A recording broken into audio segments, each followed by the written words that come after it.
It happens without warning. You are in the middle of something completely unrelated, making coffee, staring out a bus window, trying to fall asleep, and then it hits. A memory.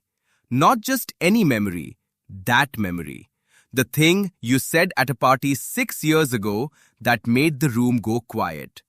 The time you waved back at someone who was waving at someone else. The moment you call your teacher Mom. Your face gets hot. Your stomach contracts. You might actually make a sound out loud. And then you spend the next 10 minutes reliving every excruciating detail of something that, statistically, no one else even remembers. Why does your brain do this to you? Why, out of every moment in your life, does it choose to replay the worst ones? The answer is not simple. It is not a flaw, and it is far stranger than you think. Your brain is not trying to torture you. It is trying to protect you. To understand how, you have to go back, much further back than you might expect. Back to a time when your ancestors lived in groups of roughly 50 to 150 people.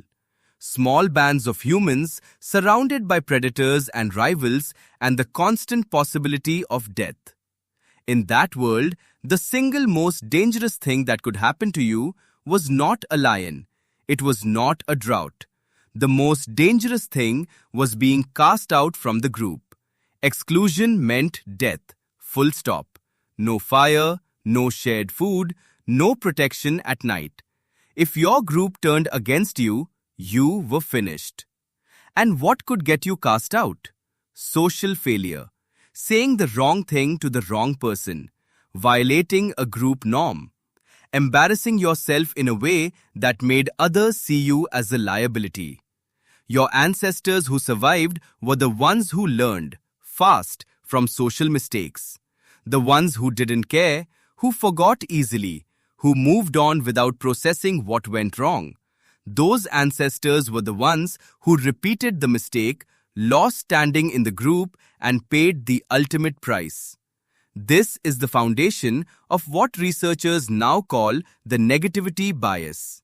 Rick Hanson, a neuropsychologist at UC Berkeley, describes it this way. Your brain is like Velcro for negative experiences and Teflon for positive ones. It is not an accident. It is architecture. Over hundreds of thousands of years, natural selection built a brain that weights threatening information, especially social threatening information, far more heavily than pleasant information. Because remembering the good things was nice, but remembering the bad things kept you alive. An embarrassment, it turns out, is not a minor emotion. It is a social alarm system. When you experience embarrassment, your brain activates overlapping systems. The amygdala, which processes threat. The anterior cingulate cortex, which detects conflict between your self-image and the outside world, and the medial prefrontal cortex, which is deeply involved in how you imagine other people see you. These are not trivial systems. These are the same core systems that respond to physical danger. Your brain codes a moment of social humiliation using nearly identical neural machinery as a near miss with a predator. That is not a metaphor. That is your neurology treating a cringe-worthy joke the same way it once treated a charging animal. Now add one more piece. Unwanted intrusive memories, the term researchers use for these uninvited mental replays, follow a very specific pattern. They are almost never neutral. They are almost always emotionally charged. And they are almost always tied to a moment of perceived failure or threat. Martin Conway, a memory researcher at City University of London, has spent decades studying why certain memories become what he calls intrusive. His work shows that the stronger the emotional charge of an original event, the more powerfully it is encoded in long-term memory, and the more frequently it surfaces without being consciously summoned. The brain does not store memories the way a computer stores files. It stores them in proportion to how much they mattered. And mattering, in the brain's ancient language, mostly means how dangerous was this. An embarrassing memory mattered enormously, so the brain kept it. And it keeps retrieving it, not to punish you, but because it has flagged it as unresolved, as a lesson not yet fully learned, as a threat not yet fully processed. Think about that. Your brain is returning to that moment over and over because, somewhere in its ancient logic, it believes you have not yet figured out how to prevent it from happening again. Every replay is a simulation, a practice run, a dry run for a social catastrophe your brain is trying to prepare you to avoid. The problem, of course, is that you are no longer a hunter-gatherer. The stakes are not the same. Calling your teacher mom will not get you exiled from your tribe and left to die in the dark. But your brain does not know that. It evolved for a world that no longer exists, running software written for conditions your modern life has completely outpaced. There is a term for this disconnect: evolutionary mismatch. The environment changed faster than the brain could follow, and so you are left with a survival mechanism that kept your ancestors safe, firing at full power over something you did at a party in 2017. You are not weak for feeling this. You are not broken. You are running ancient hardware in a modern world. Research from Kristen Naylor at the University of Texas has looked at how people process social mistakes across cultures and found something surprising. The tendency to ruminate on embarrassing memories is nearly universal. It crosses language, geography, and social context. Even cultures with very different attitudes toward public shame show the same basic pattern. The brain marks social failure, stores it deeply, and retrieves it involuntarily. This is not something your culture taught you. This is something your species built into you. Now here is where it gets interesting. The memory itself is probably not accurate.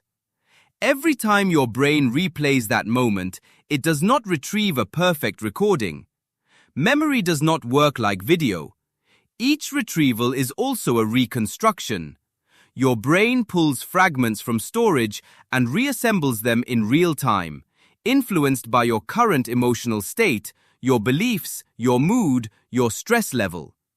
Which means every time you cringe at the memory, you are subtly rewriting it. And because you are cringing, because you feel embarrassed and threatened, you tend to reconstruct it slightly worse than it actually was. Slightly more public, slightly more humiliating, slightly more people watching. The memory you are torturing yourself with is almost certainly more vivid and more catastrophic than the actual event. Elizabeth Phelps, a neuroscientist at Harvard, has published extensively on how emotional arousal distorts memory encoding. Her work confirms that highly emotional events are encoded with a feeling of certainty and clarity that does not actually correspond to their accuracy. You feel like you remember it perfectly. You almost certainly do not. You remember an emotionally intensified version of what happened, one that has been shaped by every subsequent replay. So what do you do with all of this? The researchers who study intrusive memories consistently find one thing that makes them worse: avoidance. Trying not to think about it, the classic "don't think about a pink elephant" trap, tends to increase the frequency of the intrusion. The brain interprets suppression as confirmation that the memory is important, that it needs to be kept on alert, that it has not been resolved. What works, they say, is almost the opposite. Observe it, name it, let it be there without spiraling into it. Some researchers use the term compassionate diffusion, creating a small distance between yourself and the memory by recognizing it as the output of a biological system doing its job, not as an accurate report on your worth as a person. Your brain is not attacking you. It is trying to protect you, using logic it inherited from people who lived in a world that no longer exists. That does not make the feeling go away instantly. It does not make the memory stop surfacing. But it changes what the memory means. It takes the sting out. Slowly, over time, replays that are observed without shame begin to lose their charge. The threat signal weakens. The ancient alarm starts to quiet. Because the moment you understand why your brain does something, it loses a little of its power over you. You still remember the moment, you probably always will, but you understand it differently now. Tonight, when you are trying to sleep, and that memory surfaces again, the cringe-worthy, face-heating, stomach-dropping one that has visited you 100 times, you will know exactly what is happening. Your brain is doing what it was built to do, trying to keep you safe, the way it always has, the way your ancestors survived long enough that you exist at all.